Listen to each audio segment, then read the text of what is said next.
ये कहानी एक लड़के की है जिसका नाम एरन रोस्टल होता है। एरन हाइकिंग के लिए जाता है और जिस जगह वो जाता है वो इलाका पूरा वीरान होता है। वहाँ पर दूर दूर तक कोई भी नहीं होता। जब वो हाइकिंग करता होता है तभी उसे दो लड़कियाँ दिखती है। दरअसल वो लड़की अपना रास्ता भूल चुकी है। एरन उन्हें कहता है कि मैं तुम्हारी मदद कर सकता हूँ। वो दोनों उसके पास आ जाती है। इनका नाम होता है क्रिस्टी और मेगन। एरन इन दोनों को सही रास्ता बताता है और गाइड करने के लिए इन्हीं के साथ आगे के सफ़र पर निकल जाता है। और जब वो काफ़ी आगे पहुंच जाते हैं तो एरन उन्हें कहता है कि मैं एक और रास्ता जानता हूँ और मैं गारंटी देता हूँ कि इस सफ़र में आपको काफ़ी मज़ा आने वाला है।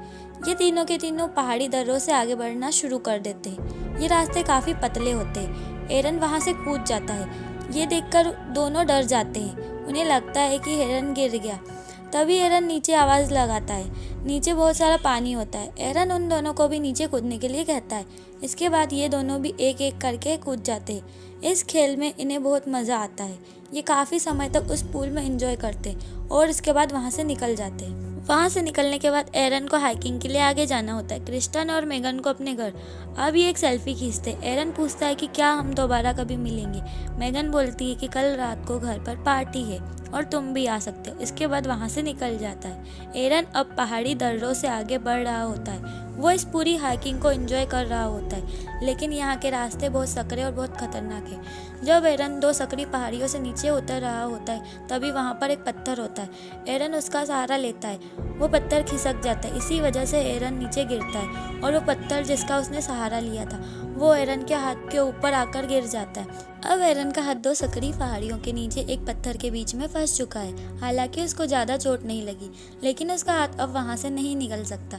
वो अपने हाथ को निकालने की बहुत कोशिश करता है, लेकिन उसकी सारी कोशिशें नाकाम हो जाती है। जब उसे लगता है कि उसका हाथ यहाँ से नहीं निकल सकता तो वो मेगन और क्रिस्टी को ज़ोर ज़ोर से आवाज़ें लगाता है, लेकिन आवाज़ वहाँ से बाहर नहीं जा सकती क्योंकि ये सकरी पहाड़ियाँ हैं। यहाँ से आवाज़ बाहर पहुँचाना, वो भी इस वीराने में जहाँ कोसों कोसों दूर तक कोई इंसान, जानवर, पशु पक्षी का नामो निशान नहीं। इसके बाद एरन अपने बैग को खोलता है। उसके बैग में हाइकिंग का जितना भी सामान होता है सबका सब बाहर निकालता है। उसे यहाँ से किसी भी कीमत पर निकलना होगा क्योंकि वो जानता है कि यहाँ पर शायद कई महीनों तक कोई भी ना आए।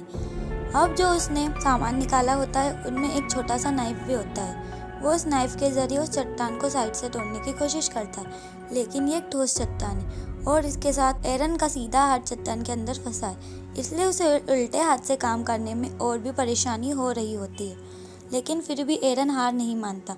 वो लगातार उसे काटना शुरू करता है और इसी दौरान उसका नाइफ उसके हाथ से छूटकर नीचे गिर जाता है। वो उस नाइफ को हाथ से नहीं उठा सकता क्योंकि वो दूर होता है, लेकिन फिर भी एरन किसी तरह से नाइफ को अपनी तरफ खींचता है और वो चट्टान को काटना फिर से शुरू कर देता है, लेकिन फिर से नाकामयाब रहता है। उसके नाइफ की धार भी पूरी तरह से खत्म होने लगती है और अब रात हो जाती है। एरन को यहाँ पर फंसे हुए कई घंटे हो चुके। उसे नहीं लगता कि वो यहाँ से निकल पाएगा, इसलिए वो लगातार यहाँ से निकलने की और अपने हाथ को निकालने की कोशिश करता है। और अब एरन को यहाँ पर फंसे हुए 25 घंटे हो जाते हैं, लेकिन अभी भी उसे यहाँ से निकलने का कोई रास्ता नहीं मिलता।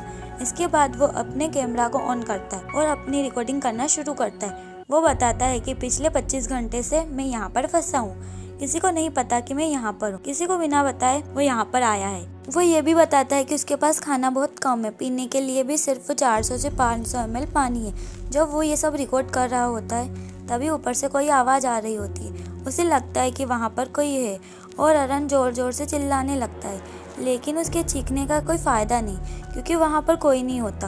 कुछ घंटों बाद एक बार फिर से रात हो जाती है। एरन को भूख लगती है। उसके पास जो खाने का सामान, बचा कुचा सामान होता है वो उसे खाता है। तभी उसे याद आता है कि क्रिस्टी और मेगन ने उसे बियर पार्टी पर बुलाया।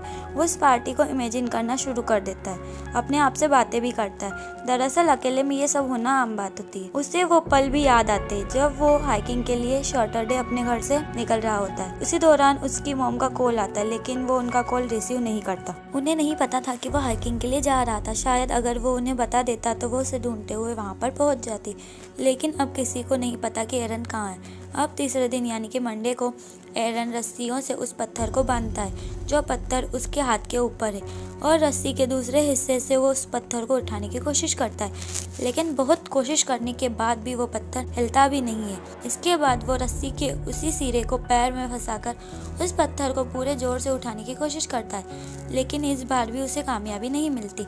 अब तीसरे दिन एरन का पीने का पानी भी खत्म हो जाता है। जब उसे यूरिन आता है तो वो उस यूरिन को बोतल में भर लेता है, क्योंकि उसे पानी नहीं मिलेगा तो वो मर जाएगा।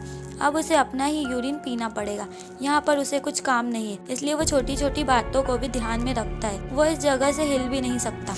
कुछ कीड़े भी कभी कभी आते, अगर वो उन्हें मारकर खाना चाहता है तो उसे इंतज़ार करना पड़ेगा कि वो उस तक पहुँचे। इसके साथ साथ एरन को इस पहाड़ी दर्रों में केवल एक दिन में 15 मिनट ही धूप मिलती है। इसके बाद धूप वहाँ से चली जाती है। 3 दिन के बाद एरन भूख प्यास से इस माहौल से पूरी तरह से परेशान हो जाता है। इसके बाद वो तय करता है कि वो अपने हाथ को काटेगा। वो अपने हाथ को ऊपर से अच्छे से बांध लेता है। इसके बाद जो नाइफ होता है उससे वो अपना हाथ काटने की कोशिश करता है, लेकिन उसकी धार खत्म हो चुकी है, जिसकी वजह से अपने हाथ की पतली सी स्किन भी उस चाकू से नहीं कटती। इस बात से एरन को डिसअपॉइंटमेंट होता है। वो कैमरे में रिकॉर्ड करता है कि कभी भी चाइना के सस्ते टोल से मत खरीदो, ये किसी काम के नहीं होते। इस तरह एक और दिन खत्म हो गया, रात हो गई। एरन को अपने पिछले दिन बहुत याद आते। उसे अपना परिवार, अपनी एक्स गर्लफ्रेंड और बहुत सारे दोस्त याद आते। जब वो इन सबको याद कर रहा होता है तब अचानक आसमान में बादल घिर आते और बहुत जोर से बारिश होना शुरू हो जाती। एरन के पास अब तक पानी खत्म हो चुका था। वो अपनी बोतल में पानी भर लेता है और वो पानी उन पहाड़ी दर्रों में आना शुरू हो जाता है जहाँ पर एरन फंसा हुआ है। धीरे धीरे पानी का लेवल बढ़ते ही जाता है। एरन उसमें डूबना शुरू हो जाता है, क्योंकि पानी में ग्रेविटी कम होती है, इसलिए हम भारी से भारी चीज़ आसानी से उठा सकते हैं। एरन अब पानी के अंदर उस पत्थर को उठाने की कोशिश करता है जो उसके हाथ पर है, और बहुत मुश्किल के बाद वो पत्थर को उठा लेता है। उसका हाथ वहाँ से निकल जाता है। उसके बाद वो भागता हुआ अपनी गाड़ी तक जाता है, अपनी गाड़ी में बैठता है और कैनुअल लैंड नेशनल पार्क से निकल जाता है। लेकिन ये सब एक सपना होता है। एरन अभी भी उस पहाड़ी दर्रों में फंसा हुआ है। वो जोर जोर से चिल्लाना शुरू कर देता है। उसे यहाँ पर काफ़ी दिन हो चुके थे, इसलिए उसे अजीब अजीब सपनों के साथ में हेलुसिनेशन भी होना शुरू हो जाता है। एरन को यहाँ पर 4 दिन हो चुके हैं। ये उसका 5वां दिन होता है, इसलिए उसका बिहेवियर काफ़ी चेंज हो जाता है। वो अपने आप से बातें करता है, कमेंट्री करता है। उसमें ये बताता है कि अगर मैंने अपनी मॉम का कॉल रिसीव करके उन्हें बताया होता है कि मैं इस जगह जा रहा हूँ तो शायद आज मैं यहाँ पर फंसा नहीं होता। जिस शॉपकीपर से उसने हाइकिंग का सामान लिया था उसने उसे भी कुछ नहीं बताया। शायद उसे कुछ बता देता तो हो सकता है कोई उसकी मिसिंग रिपोर्ट करवा देता। यहाँ पर कोई भी उसे ढूंढने आ सकता था। एरन अपने मॉम एंड डैड को कहता है कि मैं तुमसे बहुत प्यार करता हूँ। वो ये सब इसलिए रिकॉर्ड कर रहा होता है क्योंकि अब उसकी खुद भी यहाँ से निकलने की उम्मीदें टूट चुकी है। वो प्यासा है, भूखा है, उसके शरीर में जान नहीं है और ये बहुत बड़ा पत्थर है जिसे वो हिला भी नहीं सकता। उसने एरन की पूरी ज़िंदगी को इस पहाड़ी दर्रे में रोक कर रख दी। एरन अब एक बार फिर से अपने हाथ को बांधता है और वो चाकू जिसकी धार पूरी तरह से ख़त्म हो चुकी, इस बार वो अपने हाथ काटने की कोशिश नहीं करता, बल्कि उस चाकू के फ्रंट साइड को अपने स्किन के अंदर गाड़ना शुरू करता है और चाकू उसकी हड्डी तक टच हो जाता है। खून निकलना शुरू हो जाता है, लेकिन इसके आगे एरन कुछ भी नहीं कर पाता। इस तरह एक दिन और निकल जाता है और 6ठे दिन एरन बहुत कमज़ोर हो चुका है। अगर वो यहाँ से नहीं निकला तो वो बच नहीं पाएगा। एरन कहता है कि शायद ये पत्थर ज़िंदगी भर मेरा ही इंतज़ार कर रहा था। जब से मैं पैदा हुआ हूँ तब से पहाड़ी दर्रे मेरा ही इंतज़ार कर रहे थे। मेरी डेस्टिनी शायद यही है। और वही उसी चट्टान पर RIP और अपना डेट ऑफ बर्थ लिखता है और नीचे अपना नाम लिखता है, क्योंकि अब उसे यकीन हो चुका था कि अब वो यहाँ से जिंदा वापस नहीं जा सकता। वो वहाँ पर उसी तरह से निडाल हो जाता है। अगली सुबह यानी कि 6ठे दिन जब उसको हल्का सा होश आता है तब उसे कुछ सपने आते हैं और उन सपनों में वो एक बच्चे को देखता है जो उसका फ्यूचर सन होता है। वो उस बच्चे के साथ खेल रहा होता है, तभी उसके अंदर एक आत्मशक्ति आती है। वो अपने फंसे हुए हाथ को अपने अपोजिट हाथ साइड पुश करता है और अपने हाथ की हड्डी को तोड़ देता है। इसके बाद उसके पास जो चाकू होता है उस पर धार लगा लेता है। अपने हाथ काटने लगता है। इस तरह से वो अपने हाथ को अपने शरीर से अलग कर देता है। आज छठे दिन एरन अपने हाथ का बलिदान देने के बाद अपने आप को इस पत्थर से, इस दर्रे से आज़ाद कर पाता है। वहाँ से निकलने से पहले वो अपने हाथ की फ़ोटो भी खींचता है, वो हाथ जो अभी भी उस पत्थर में फंसा हुआ है। अब एरन बहुत मुश्किल से इस पहाड़ी दर्रों से बाहर निकलता है। बाहर निकलने के बाद देखता है कि वहाँ पर बारिश का कुछ पानी जमा होता है। एरन उसके नज़दीक जाता है, बहुत सारा पानी पीता है, क्योंकि पिछले 6 दिन से एरन ने ना कुछ खाया न ही अच्छे से पानी पिया। वो जी भर के पानी पीता है। इसके बाद वो वहाँ से आगे निकलता है। उसे आसमान में उड़ता हुआ वो पक्षी भी दिखाई देता है, जिसे वो रोज़ उस पहाड़ी दर्रे से देखता था। आज वो खुद भी उस पक्षी की तरह आज़ाद हो चुका था, लेकिन अभी भी उस जगह से निकलना इतना आसान नहीं, क्योंकि ये बहुत बड़ा बीड़ है। एरन अपनी आत्मशक्ति को नहीं खोता। वो दर्द से पीड़ित होने के बाद भी आगे बढ़ता जाता है। तभी उसे एक परिवार दिखता है जो हाइकिंग के लिए यहाँ आया होता है, और एरन उन्हें आवाज़ लगाता है। वो भागते हुए उसके पास आते हैं। वो एरन की मदद के लिए सिक्योरिटी को बुलाते हैं, और इसके बाद वहाँ से एक हेलीकॉप्टर आता है। एरन को वहाँ से हॉस्पिटल ले जाया जाता है। कुछ समय बाद एरन बिल्कुल ठीक हो जाता है। एरन ने जो अपने बच्चे के विजन्स देखे थे आगे चलकर वो सच होते। 3 साल बाद एरन एक लड़की से मिलता है जिसका नाम जेसिका होता है। इन दोनों की शादी हो जाती।